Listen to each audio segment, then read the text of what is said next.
Hey, salut toi! Aujourd'hui, on va parler du tout premier pas de Sega dans l'histoire.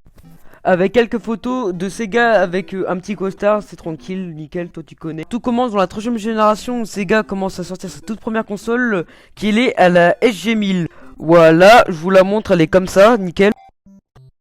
Et donc après, un certain Nintendo commence à se la ramener avec sa toute première console, la NES.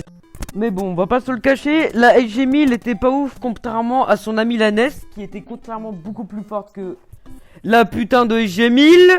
Mais Sega a eu un gros coup de bol parce que en fait la NES avait beaucoup de problèmes de mémoire avec beaucoup de problèmes de stockage, ce qui lui permet d'avoir la SG-1000 avoir beaucoup de succès, un petit succès pour garder de l'argent de côté, pour sortir trois autres putains de consoles qui vont bider, pour après sortir la légendaire Mega Drive, mais ça c'est une autre histoire. Alors je vous préviens aussi que ce n'est pas vraiment la NES qui a été sortie, mais plutôt la Famicom, mais j'avais trouvé que ça, j'avais la flemme d'aller prendre une Famicom parce que vu qu'elle est inconnue, contrairement à la SG-1000, enfin si en fait c'est pareil.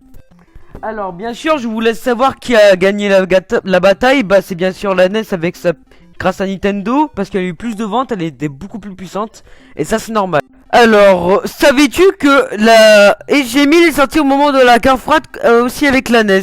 Voilà, c'était juste une anecdote parce que la guerre froide s'est arrêtée en 1993, mais ça, c'est pareil. Alors je vous préviens que cette guerre-là, la toute première histoire de Sega n'est pas vraiment intéressante, contrairement à celle de la Mega Drive face à la Super Nintendo. Mais ça sera la partie 3 parce qu'après je vais parler de la Master System.